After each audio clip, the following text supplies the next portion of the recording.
چوتھی حدیث، یہ بھی معروف حدیث ہے. بحری جہاز یا آگ بوٹ کی مثال دی نبی کریم صلی اللہ علیہ وسلم نے.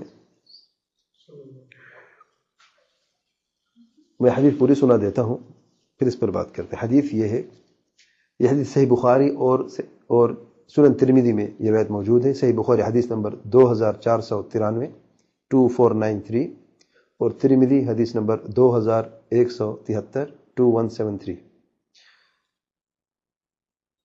سیدنا نعمان بن بشیر رضی اللہ عنہ بیان فرماتے ہیں، نبی کریم صلی اللہ علیہ وسلم نے فرمایا، ایک مثال دی نبی کریم صلی اللہ علیہ وسلم نے کہ جو لوگ اللہ تعالیٰ کی حدود پر قائم ہیں، اللہ تعالیٰ کی فرمان برداری کرتے رہتے ہیں،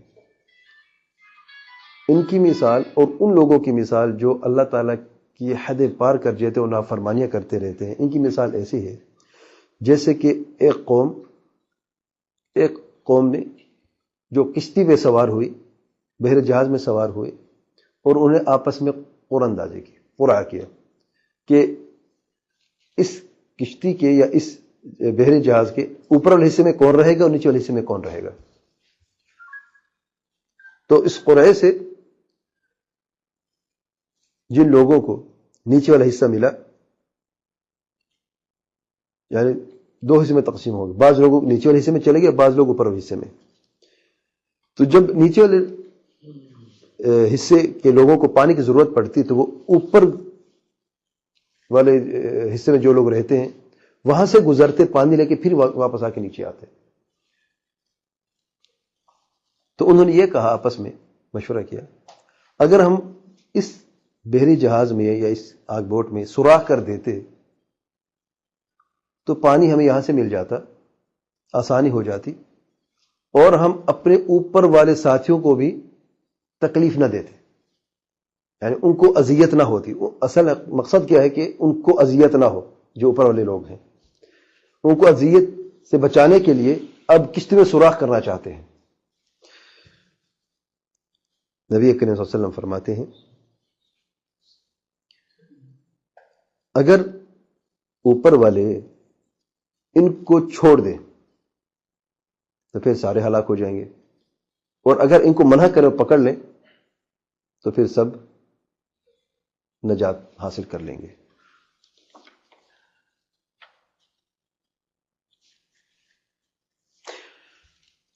کہتے ہیں یہ حدیث ہے، یہ حدیث دلیل ہے کہ ہم لوگوں کو برائی سے روکتے ہیں، اس لیے کہ ہم پورے جو معاشرہ ہے اسے ڈوبنے سے ہم بچاتے ہیں، ہم محفوظ کرتے ہیں.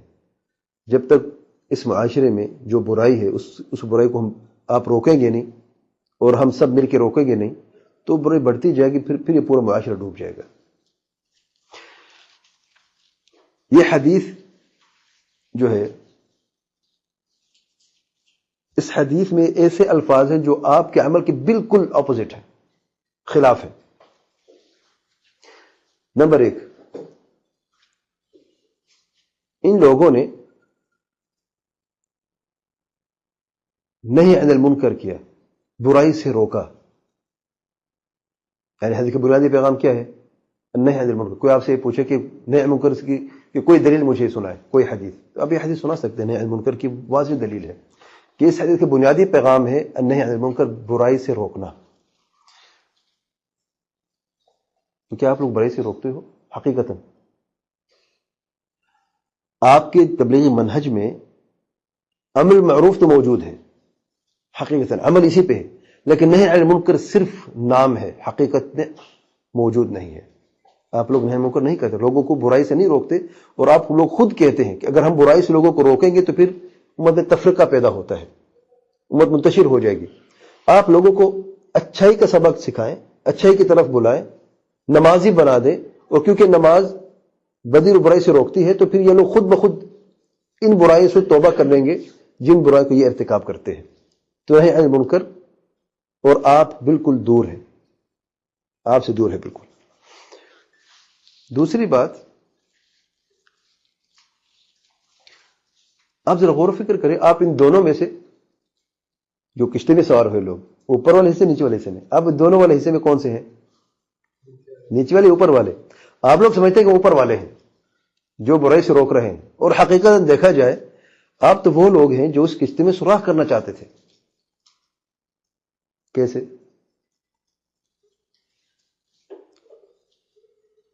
یاد رکھیں، بدعت عام نافرمانیوں سے بھی بڑا جرم ہے، فسق اور فجور سے بھی بڑا جرم ہے. کیونکہ جو سود خور ہے، جو زنا کرنے والا ہے، جو قاتل ہے، وہ جانتا ہے کہ وہ غلطی پر ہے، وہ اللہ تعالیٰ کی نافرمانی کر رہا ہے، اور وہ کبھی بھی توبہ کر سکتا ہے. اور پچھلی حدیث 100 شخص کا قاتل توبہ کی ہے کہ نہیں کی؟ توبہ کر 100 شخص کے قاتل نے توبہ کی ہے. لیکن بدعت ایسی برز ہے، اللہ تعالیٰ ہم سب کو محفوظ فرمائے، حضرت سامعین کو بھی، کہ جب ایک دفعہ لگ جاتی ہے تو پھر اس سے توبہ ناممکن مشکل ہو جاتی ہے، الا من رحم اللہ سبحانہ و تعالی. کیونکہ بدعت یہ سمجھتا ہے جو کچھ وہ کر رہا ہے وہ حق ہے. وہ یہ سمجھتا ہے کہ میں اللہ تعالیٰ کی فرما برداری کر رہا ہوں، اور حقیقتاً وہ نافرمانی کر رہا ہوتا ہے. آپ کے دعوت کا انداز، آپ کی دعوت کا منہج، آپ کے عقیدے میں جو غلطیاں ہیں، آپ کی دعوت تبلیغ کے طریقے میں جو غلطیاں ہیں، آپ کے عبادات میں جو غلطیاں ہیں، یہ ساری کی ساری جو قصور میں نے 20 بیان کر چکا ہوں، یہ ساری کی ساری چیزیں جو ہیں یہ بدعات اور خرافات ہیں، نافرمانیاں ہیں. تو حقیقتاً آپ لوگ وہ نہیں جو کشتی کے اوپر والے حصے میں سوار تھے، آپ لوگ تو وہ ہیں جو نیچے والے حصے میں سوار تھے. اور پھر آپ لوگوں کو کیا نصیحت کرنا چاہتے ہیں؟ آپ کے پاس کیا ہے نصیحت کرنے کے لیے؟ لوگوں کو آپ بلاتے ہو نماز کی طرف، لوگوں کو صحیح نماز سکھاتے نہیں ہو. لوگوں کو بلاتے ہو اچھائی کی طرف. توحید سے بڑھ کر کیا اچھائی مجھے بتائیں؟ وہ آپ بات کر نہیں سکتے ہو. اس لیے اپنے طریقے، اپنے منہج کو درست کر لے. میری یہی گزارش ہے، میں یہی بار بار کہہ رہا ہوں، اپنا منہج ٹھیک کر لے. اور توحید جو سب سے پہلی بنیاد ہے، اس توحید کا اہتمام کریں، اس کو سمجھیں، صحیح طریقے سے خود سمجھیں، اور پھر سمجھنے کے بعد اب جب اس پہ عمل کریں گے تو پھر آپ اس لائق ہو جائیں گے کہ آپ دوسروں تک بھی یہ پیغام پہنچا سکتے ہیں. تیسری بات یہ ہے کہ آپ لوگ کہتے ہیں ہماری نیت اچھی ہے اور ہم اچھا کام کرنا چاہتے ہیں اور اچھا کام کر رہے ہیں اور لوگ بھی اچھے ہو رہے ہیں. یاد رکھیں، یہ جو کشتی کے نیچے والے حصے میں لوگ تھے، ان کی نیت بری تھی کیا؟ یہ کیوں سوراخ کرنا چاہتے تھے؟ تاکہ اوپر والے لوگوں کو تکلیف نہ دیں، اذیت نہ پہنچے. یہ اچھی نیت ہے کہ بری نیت ہے؟ اچھی نیت ہے. عمل جو کر رہے تھے اچھا تھا، کشتی میں سوراخ کر دینا اچھا عمل تھا، عمل برا تھا. تو اچھی نیت برے عمل کو اچھا کر سکتی ہے کیا؟ یہ قاعدہ ہے. اچھی نیت برے عمل کو اچھا نہیں کر سکتی، اور بری نیت اچھے عمل کو اکارت کر دیتی ہے. ریاکاری کیا ہے؟ بری نیت ہے، اچھا عمل ہے. کچھ ایسا نماز پڑھتے لوگوں کو دکھاوے کے لیے، نماز قبول ہے اس کی، نماز اکارت ہوگی اس کی. یہ قاعدہ ہے نیت میں.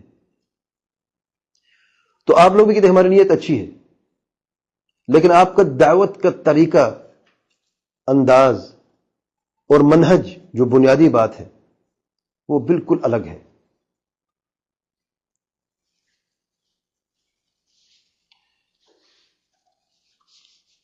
آپ لوگوں نے بھی لوگوں کی اصلاح کرنا چاہیے دعوت اور تبلیغ سے، لیکن کس بنیاد پر، کس منہج پر؟ وہ منہج جو نبی کریم صلی اللہ علیہ وسلم اور صحابہ کرام کا تھا، یا وہ منہج جو آپ لوگ اپنا ایجاد کرتا ہے؟ نمبر 4، آپ یہ دیکھیں کہ آپ کا یہ عمل کتنی خطرناک ہے. اس حدیث کی بنیاد پر اگر آپ اپنے عمل کو تولیں تو کتنی خطرناک ہے آپ کا یہ عمل. کہ آپ لوگ جس وجہ سے اپنے گھر سے نکلے ہیں لوگوں کو برائی سے روکنے کے لیے تاکہ یہ معاشرہ ڈوبنے سے بچ جائے، آپ کا یہ عمل ہی برائی ہے جو اس معاشرے کو غرق کرنے کے لیے کافی ہو سکتا ہے. کیونکہ بدعات جو ہے، بدعات کا باب بہت، یعنی بدعت کا جرم فسق و فجور سے بڑا ہے، میں پہلے بھی عرض کر چکا ہوں. نمبر 5، اللہ تعالیٰ فرماتے ہیں سورۃ بقرہ میں وَإِذَا قِيلَ لَهُمْ لَا تُفْسِدُوا فِي الْأَرْضِ قَالُوا إِنَّمَا نَحْنُ مُصْلِحُونَ. کتنی عجیب بات ہے کہ کوئی شخص عمل کرے اور اسے اچھا عمل سمجھے اور حقیقت وہ عمل اچھا نہ ہو، فاسد ہو. وہ عمل جو ہے وہ فساد کا باعث بن رہا ہے، اور کوئی شخص اس عمل کو کرے اسے اصلاح سمجھ کر، اور جب اسے نصیحت کی جاتی ہے وہ کہتے ہیں نہیں تم لوگ برے، ہم بھی اچھے ہیں، ہم اسے عمل کر رہے ہیں. اللہ تعالیٰ فرماتے ہیں الا انهم هم المفسدون ولكن لا يشعرون. ارے فساد تو وہی کر رہے ہیں لیکن ان کو شعور تک نہیں ہوتا. عجب بات ہے کہ بعض لوگ جد و جہد بھی کر رہے ہیں، محنت بھی کر رہے ہیں، لیکن اس کے باوجود بھی فسادی ہے، اور وہ اپنے اس فساد کو اصلاح سمجھ بیٹھے ہیں اور ان کو شعور تک بھی نہیں ہوتا. لوگ کہہ رہے ہیں تم فساد کر رہے ہو، کہتے ہیں نہیں ہم اصلاح کر رہے ہیں، فسادی تم ہو.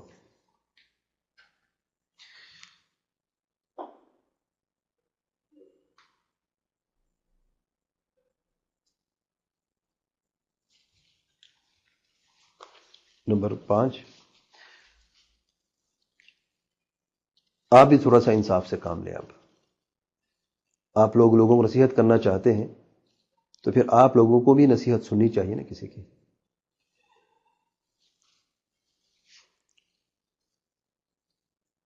اللہ تعالیٰ فرماتے ہیں یا ایھا الذین آمنوا لم تقولون ما لا تفعلون کبر مقتا عند اللہ ان تقولوا ما لا تفعلون. آپ کہتے ہیں ہم نصیحت کر رہے ہیں اور جو کچھ کر رہے ہو وہ خود نصیحت کا مستحق ہے، تو پھر ایسا عمل کیوں کرتے ہو، ایسی بات کیوں کرتے ہو جس پر تم عمل نہیں کر سکتے ہو. لوگوں کو نصیحت کرتے ہو تو خود بھی نصیحت حاصل کرو، اس پہ عمل کرو. میں شروع سے یہی گزارش کر رہا ہوں کہ جو بھی غلطیاں موجود ہیں، آپ اپنے آپ کو معصوم کیوں سمجھتے ہیں؟ آپ اپنے منہج کو معصوم کیوں سمجھتے ہیں؟ کہ اللہ تعالیٰ کے نازل کردہ قرآن ہے جو تبدیل نہیں ہو سکتا؟ جو غلطیوں کو نشاندہی کریں اور ان کو نکال دیں، کیا فرق پڑتا ہے؟ کیا مشکل ہے؟ اگر واقعی اللہ تعالیٰ کے لیے آپ کا نکلنا، میں پھر اخلاص کی بات نہیں کر رہا میں، لیکن آپ کے اپنے اس عمل سے آپ کے اپنے اخلاص پہ ضرب لگتی ہے. اگر آپ کے عمل ہدایت اور تبلیغ خالص اللہ تعالیٰ کے لیے ہو، جیسے کہ آپ دعویٰ کرتے ہیں، اور جماعت کے لیے نہیں ہے، دیکھو فرق ہے دونوں میں. جماعت کے لیے کام کرنا جو ہے وہ اللہ تعالیٰ کے لیے کام کرنا نہیں ہے، خاص طور پہ کب؟ جب جماعت کا منہج ٹکرا جائے اللہ تعالیٰ کے فرمان سے، اور جماعت کو مقدم کیا جائے اور اللہ تعالیٰ کی مراد کو چھوڑ دیا جائے. بدعتی جتنے بھی ہیں، جتنے دعویٰ بھی کریں، حقیقتاً دیکھا جائے تو وہ کچھ کر رہے ہوتے ہیں جو کہتے ہیں اس کے خلاف. کہتے تو یہ ہیں کہ ہم اللہ کے لیے کر رہے ہیں، کہتے ہیں کہ ہم اللہ کو راضی کرنے کے لیے سب کچھ کر رہے ہیں. جب انہیں بتایا جاتا ہے بدعت، وہ مانتے ہیں کیا؟ ماننے کو تیار نہیں ہوتے.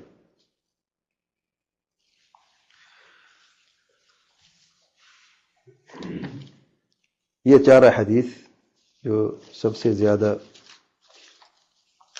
اور بھی احادیث کافی، لیکن یہ ان کی زیادہ معتبر حدیث سمجھ جاتی ہے. خاص طور پہ یہ جو آگ بوٹ والی کشتی والی حدیث جو ہے، یہ شیخ محمد زکریا صاحب جو ہیں اس حدیث فضائل تبلیغ کی پہلی حدیث بیان فرمایا ہے. یہ پہلی حدیث فضائل تبلیغ میں پہلی حدیث ہے، صفحہ نمبر 12، اور فضائل اعمال صفحہ نمبر 604. فضائل تبلیغ کا آغاز اس حدیث سے ہوا ہے.